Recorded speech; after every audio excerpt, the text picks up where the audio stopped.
Une femme a perdu son mariage. Elle avait des problèmes dans son couple. Elle a cliqué sur Internet une première fois. Deuxième fois, elle tombe sur son ex. Elle commence à parler avec son ex. Et quand tu parles avec l'ex, sois sûr d'une chose, à un moment donné, vous allez parler de votre vie. Elles ont commencé à parler, elles ont parlé. À un moment donné, à part parler, c'était envoie-moi tes photos. Elle a envoyé les photos. Après les photos, envoie-moi les photos de l'enfant. Et on demande toujours les photos du mari en dernier parce que le mari énerve. Les photos de l'enfant, ok. De l'autre enfant. Et puis enfin, pour bien faire, les photos du mari. Le monsieur l'entre, il check et tout. Et parle-moi de ta vie de couple. Elle a commencé à parler de sa vie de couple. Elle a parlé de sa vie de couple. Et puis après, le monsieur a décelé qu'il y avait un problème dans leur couple. Et c'était devenu le bon conseiller, qui a commencé à conseiller. Et la femme prenait plaisir à écouter ce monsieur. Elle écoutait le monsieur, et le monsieur avait des petits problèmes dans son couple. Et elle aussi, c'était devenue la bonne personne qui conseillait. Elle a commencé à conseiller, et vous savez comment ça arrive. Et un beau jour, elle dit, ok, regarde, j'ai toujours la ligne qu'il faut. Elle a envoyé les photos, le monsieur a envoyé les photos, et puis après, c'était des conversations très compliquées. Mauvais jour. Un des fils de la femme tombe dans la salle de bain. Alors, elle n'avait pas éteint l'ordinateur. Le mari suivait son match. Elle était obligée d'entrer dans la salle de bain pour aller voir. Elle arrive là. Malheureusement ou heureusement pour elle, il n'y avait rien. Et le mari avait pris la peine d'entrer dans la chambre. Et le mari tombe sur toutes ces conversations. Quand elle entre, elle surprend seulement le mari. Elle n'avait plus rien à dire. Il y avait toutes les photos. Il y avait toutes les conversations. Et puis, le mari l'éteint et il rentre au salon. Et elle dit, mais pourquoi tu ne suis pas ton match? Il dit, j'ai suivi un match très intéressant, un match qui m'a donné le dégoût de la vie. Je te demanderai simplement de prendre tes effets et de partir. La femme était partie. Elle est allée voir ce monsieur qui dit, c'est vrai, on avait juste des petits problèmes avec mon épouse, mais je suis décidée à garder, à soigner mon couple. Mauvaise compagnie, mauvaise connexion sur Facebook. Elle écrit, elle dit, si je savais, je n'aurais simplement pas cliqué. Quand tu t'engages dans une conversation, dans une relation, dans une connexion sur Facebook, sois sûr de tout maîtriser. Il y a quelqu'un qui me comprend. Il y a des choix qui marchent aujourd'hui. Sur Facebook, j'ai vu des filles qui ont trouvé des âmes sœurs sur Facebook. Mais j'aimerais dire, c'est peut-être 10 cas sur 1000. Mais le reste, ça t'expose à l'inconnu. Ça t'expose à une personne.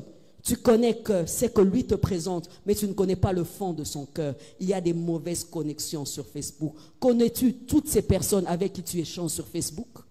Connais-tu toutes ces personnes à qui tu envoies tes photos?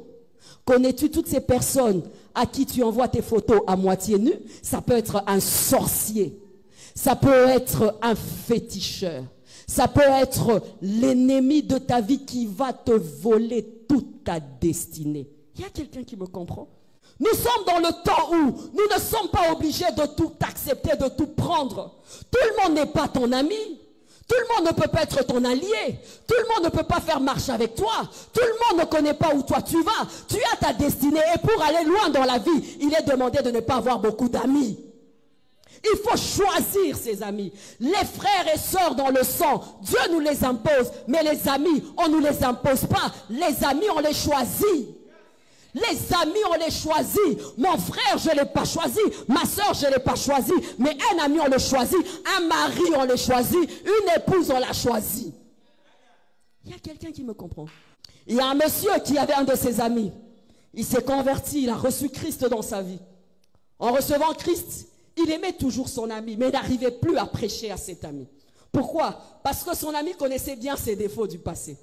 Ils ont continué leur amitié et lui il allait à l'église, le soir il était avec son ami, il allait à l'église, le soir il était avec son ami. Circonstances et concours de choses, son ami rencontre un autre chrétien. Ces chrétiens prêchent à cet ami et il reçoit Christ. Il reçoit Christ. À un moment donné, plus il grandissait dans les choses de Dieu, il n'avait plus envie de voir son ami ancien parce qu'il avait l'impression que c'était un bébé chrétien. Parce que si c'était un chrétien spirituel, il aurait prêché l'évangile. Alléluia. Il se convertit, devient pasteur et en passant, c'était le pasteur Lukoussa à l'époque d'Alumbashi. Il devient pasteur. Alors une fois, il croise son ami, il dit, je n'étais toujours pas compris. Tu connaissais ces choses, mais pourquoi tu me gardais comme ami? Et pourquoi tu ne me changeais pas, tu ne me délivrais pas, tu ne m'imposais pas les mains? J'étais toujours trouvé civil, hein, et ça m'a toujours blessé. Moi, excuse-moi, par rapport à où je vais dans la vie, ce n'est pas des genres d'amis que je veux. Ah, tu es trop gentil. Trop gentil. On est trop gentil. C'est pourquoi aujourd'hui, nous sommes dans une société de mélange. On est trop protocolaire. C'est pourquoi nous sommes dans une société de mélange. La Bible dit que les mauvaises compagnies font quoi? Corrompent les bonnes mœurs. Tu peux avoir des bonnes intentions. Mais bien aimé, si tu n'as pas les amis qu'il faut, ils vont t'entraîner. Alléluia. Tu peux être de bonne foi. Mais si tu n'as pas les amis qu'il faut, ils vont t'entraîner. L'environnement et les connexions que nous avons, c'est une grande porte pour le péché. C'est une grande porte pour le péché. Si tu es ami d'un adultère, tu deviendras adultère. Si tu es ami d'un ivrogne, tu deviendras ivrogne. Si tu es ami d'un homme léger, tu deviendras un homme léger. Si tu es un homme spirituel, cherche des amis spirituels. Si tu veux vivre ta vie calmement, cherche des gens qui voient la vie comme toi, parce que l'association procure le transfert. Mais le comble, c'est que nous voulons en même temps aller vers Dieu, en même temps nous voulons amener nos amis du passé. Si tu veux aller vers Dieu et aller loin avec Dieu, il y a des amis à qui tu dois dire non. Il y a des amis à qui tu dois dire, moi j'ai l'intention d'aller loin, mais toi, j'ai l'impression que tu ne vois pas les choses comme moi. S'il te plaît, laisse-moi. J'aime bien, il y a une phrase, c'est une connexion, c'est une connexion. Connexion d'opportunité, mais est-ce que c'est une connexion par rapport à ton esprit, par rapport à une vie de pureté? Que des chrétiens qui font des deals avec des païens, et dans ces deals-là, en ce moment-là, ils ne sont pas chrétiens du tout. Je n'interdis pas, on peut travailler ensemble, mais des fois, ce sont dans des deals de magouille. Et en ce moment-là, on dit dans un deal de magouille comme ça, là, je mets ma chrétienté à côté. La chrétienté, c'est dans tous les domaines. La chrétienté, c'est partout. Faisons attention à nos connexions. Faisons attention à nos amitiés. Faisons attention à nos relations. Quand on demande même aux gens de s'engager entre chrétiens, c'est pour nous faciliter cela. Parce que même en couple, lorsque ton mari ou bien ton épouse est charnel, tu deviendras un peu charnel. Alléluia. Lorsque ton mari n'a que des conversations des autres, n'a que des conversations futiles, même si tu es spirituel, ça va te demander du temps. C'est pourquoi je demande aux frères, aux sœurs, si tu es spirituel, tu es chrétien, cherche un chrétien. Cherche un chrétien. Les contacts avec l'autre peuvent t'amener plus loin. Le contact avec l'autre peut te distraire. Maman, tu es là, ta fille commence une amitié avec quelqu'un qu'il ne faut pas. Tu as le droit de dire non, je ne veux pas. Pourquoi? Les mauvaises compagnies corrompent les bonnes mœurs. Tu peux être gentil, tu peux être spirituel, mais plus tu es avec la personne, tu vas ressembler à cette personne. On a regardé Pierre, on a dit à Pierre, tu ressemblais à Jésus. Parce que Pierre était tout le temps avec Jésus. Pierre marchait comme Jésus. Pierre parlait comme Jésus. Mais nous sommes tellement polis et civilisés. On se dit, si on dit non à cet ami, il sera frustré. Nous sommes dans un temps où nous allons frustrer les gens pourvu que nous puissions aller loin avec Dieu. Mais nous sommes des chrétiens très gentils. Donc ce sont mes amis du passé. Tu peux les prêcher, mais tu n'es pas obligé d'être leur ami. Tu peux les amener à Christ, mais tu ne peux pas. Pourquoi? Tes aspirations, tes désirs ont changé. Parce que toi, tu veux nourrir l'esprit et non le vieil homme. Sinon, tes amis vont t'amener vers le vieil homme. Tu es marié, tu n'aimes que des amis célibataires. Vous parlez, alors j'avais vu un habit, j'avais vu ceci. Choisis ta voie et continue sur ta voie. Alléluia. Mais on est très gentil. Comme l'avait dit un monsieur, on est très civil. Il y a des gens qui chantaient très bien. Ils se sont convertis, ils ont commencé leur carrière. Mais une fois qu'ils sont devenus des stars, ils se retrouvent avec des faux frères étant stars. Quand ils dansent pour Dieu, tu as seulement l'impression, au lieu de dire Satan, c'est Jésus qui m'aide. Mon fond, il est dans un système déjà pourri. Pourri. Il y a des gens qui deviennent serviteurs de Dieu, ils prêchent, mais ils sont dans des mauvaises personnes, dans des clubs qu'il ne faut pas, des pasteurs aventuriers. Et quand il devient pasteur, tu te demandes, son nom de pasteur, c'est seulement un titre, mais la vie qu'il mène, ça c'est quel genre de vie? Il devient un pasteur, mais au fond, les offrandes, les dîmes, c'est pour son ventre. Ce n'est pas sa faute. Il s'est connecté, associé à des mauvaises personnes. C'est pourquoi il faut choisir tes amis. Tu es jeune dans le ministère, tu as un ministère avec Dieu. S'il te plaît, choisis tes amis. Tout n'est pas à prendre, tout n'est pas à manger. Toute connexion n'est pas bien pour toi. Toute connexion n'est pas bien pour toi. C'est une connexion, ça paye. Nous sommes dans une génération, tant que ça paye, c'est bien. Si ça ne paye pas et que c'est noble, on laisse tomber. Une connexion, même quand ça ne paye pas, mais si ça peut nourrir ton esprit, accroche-toi à cette connexion. Du reste, les personnes intègres sont devenues rares. Alors cherche cette perle rare et fais de cette perle rare ton ami. Fais de cette perle rare, lorsque tu as des défis, lorsque tu as des challenges, à deux, vous vous prenez par la main et vous vous agenouillez, vous priez. Pas les gens à l'église qui viennent et qui voient les autres, ils minimisent les autres. Ils voient les autres, ils se moquent du pauvre. Ils voient les autres et pour eux, ils n'ont que de conversations futiles et stériles. Nous avons le droit de choisir même dans l'église. Que le parler en langue de l'autre ne t'impressionne pas.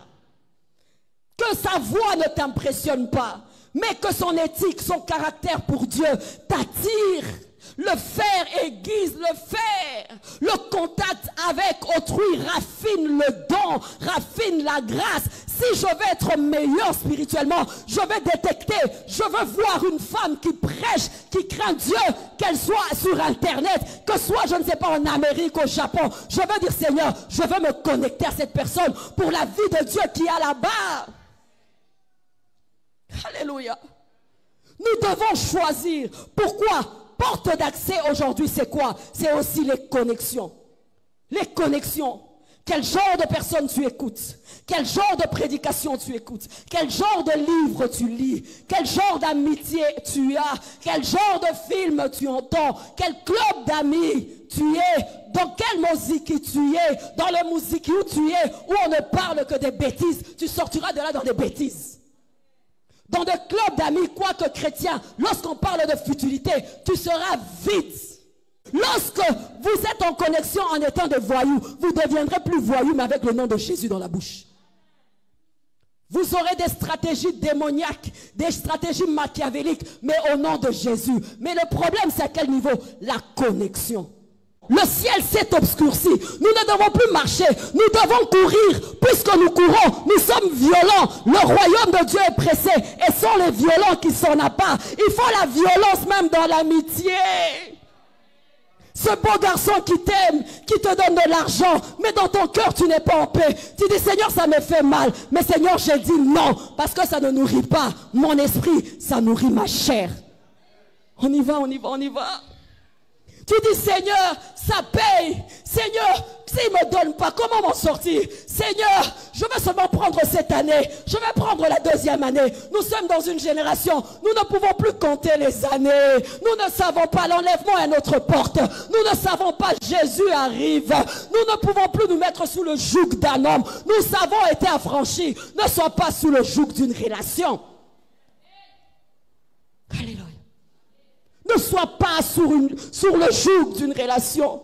Je ne peux pas arrêter ce travail parce que ça me procure l'argent. C'est vrai, mais c'est un travail de commissionnaire pour donner des filles à des hommes riches. Tu appelles ça travail, tu appelles ça club. Ah non. Je ne peux pas laisser ce travail parce que je suis une prostituée VIP. Tu appelles ça travail. Bien-aimé, les connexions, les mauvaises connexions sont appelées à faire quoi? À nous lâcher. Pourquoi? Parce que nous allons loin. C'est pourquoi on dit, débarrassez-vous du péché qui vous enveloppe facilement, afin de faire quoi? De courir. Est-ce qu'aujourd'hui elles disent non? Non, connexion, on ne sait jamais. C'est pas facile de se marier, je préfère les gérer à 5. Mais elles parlent en langue. Elles prient. Intercesseuse. Oh, mais tu vas courir comment dans ta carrière? Mais ta carrière, ta course sera lourde. Parce que tu as Anthony par là, tu as Antoine par là, tu as Pascal par là, tu as des plats ici. Moi, la mouké moutou et tonda makambu. Aujourd'hui, quand elles viennent, elles amènent déjà leur structure, leur façon de faire. Et vous, vous ne pouvez qu'agréer. Et elles appellent ça prétendant, prétendu, préposé, fiancé, né. Donc, il faut un vocabulaire compliqué pour comprendre la définition de la relation. C'est prétendant, prétendu, préposé, préposant. Alors, on cherche à spiritualiser les choses. Mais on ne veut pas d'abord sortir. Si tu sais où Dieu t'amène, bien-aimé, promptement tu vas te déconnecter de ce mal. Promptement tu vas te déconnecter de cette relation. Promptement tu vas te déconnecter. Dieu ne va pas te demander au-delà de ta force. Quand Dieu te demande une chose, il a pourvu. Il a pourvu. Alléluia. Un homme confessait et disait, j'ai toujours été intègre, j'ai toujours aimé Dieu. Mais ma chute a commencé par rapport un film que j'aimais beaucoup et j'aimais beaucoup cet acteur. Cet acteur était même devenu réel pour moi. Et à chaque fois que je suivais ce film, j'étais accro à ce film. Et dans ce film, il y avait des scènes très compliquées et c'était des hommes qui trompaient leurs femmes. C'était un système comme ça. Il dit, je me suis retrouvé en train de vivre comme ça. Pourquoi? Parce que mon esprit était rempli de ce film et mon esprit était rempli de ce personnage. Nous sommes dans une société où les gens sont devenus distants. Une personne ne peut pas t'aimer, mais il va liker ta page. Une personne ne peut pas te considérer, mais il va t'écrire ou bien t'envoyer juste le petit bonhomme. Et ce bonhomme, c'est un bonhomme de joie, mais dans son cœur, il n'y a rien du tout. Le matérialisme, l'idolâtrie, tout. Dans cette telle culture, lorsqu'une jeune fille se prostitue, amène de l'argent, sa mère prend, mais elle pense bien faire. C'est la société. C'est la société qui nous détruit. C'est pourquoi la Bible nous demande de ne pas nous conformer au siècle présent. Parce que le siècle présent est enclin au mal. Mais soyez transformés par le renouvellement de l'intelligence. Pour être différent dans cette société, c'est difficile. Parce que toi et moi qui sommes dans l'église, quand je t'en parle, je te dis, elle est trop radicale. Oh Seigneur. Dans cette société, le divorce est normalisé. Aujourd'hui, vas-y prêcher contre le divorce. Les gens vont te huer. Est-ce normal? Fais une publication sur le divorce. Tu auras peut-être 2 personnes qui vont t'encourager. Les autres vont dire que tu n'es pas équilibré. Est-ce normal? Est-ce normal? Est-ce normal? Vas-y clamer au fort par rapport aux faux pasteurs, aux faux docteurs. On va te dire qu'il ne faut pas juger. Est-ce normal? Bien aimé, j'aimerais te dire que les choses vont s'empirer. Notre société ne deviendra pas meilleure, mais l'église doit devenir meilleure. Toi, tu dois devenir meilleur. Toi, tu dois devenir différent. Sinon, tu seras dans ce mélange. On ne va plus te reconnaître. On ne va plus savoir quel pasteur est dans le vrai. On ne va plus savoir qui est sert en Christ et pas. Il faut que des materniteurs se lèvent. Il faut que des gens différents se lèvent. Et je pense que Dieu compte sur toi pour que tu prônes les valeurs de Dieu. Jamais on a crié en Jésus être à la page. Quand on croit en Jésus, on n'est pas obligé d'être à la page. Quand on croit en Jésus, on est équilibré. Et s'il faut faire l'équilibre, je choisis plus le bien que le mal. Même si le monde va dire que je suis dépassé. Mais devant Dieu, je suis en paix. Pour d'autres, ils disent que ce sont des détails. Ce n'est pas un détail. La vie chrétienne, c'est l'extérieur et l'intérieur. Pourquoi on considère que l'extérieur c'est un détail? Non, il y a une façon de présenter la prostituée, il y a une façon de présenter un voleur, il y a une façon de présenter un banquier. Mais tu es chrétien. Tu es chrétien. Mélange. Mélange. L'église dite l'église de Jésus se mélange aux choses que même l'église catholique avait vomi. L'église qui s'appelait église de réveil, aujourd'hui se mélange à tout. Bien-aimés, vos yeux sont ouverts ou fermés. Si tu es vierge, jeune fille, oh mon Dieu, il ne faut même pas dire ça, c'est à ta honte. Mais j'aimerais te dire, ce n'est pas une honte, c'est encore des valeurs que Dieu aime. Qu'est-ce qui nous arrive? Qu'est-ce qui nous arrive? Le diable veut étouffer la voix de Dieu. Le diable veut étouffer la voix de la vérité. Vas-y en Occident pour prêcher contre l'homosexualité, on ne va pas t'entendre. Vas-y en Occident, prêche contre le divorce, on ne va pas t'entendre. J'ai prêché une fois sur le divorce, bien aimé, je pense qu'on pouvait me lapider et me tuer. Et je commençais à me dire, Seigneur, ça devait être des enseignements ordinaires. Pourquoi le normal, l'ordinaire dans l'œuvre devient compliqué? Non, le problème, l'Église s'est mélangée au monde.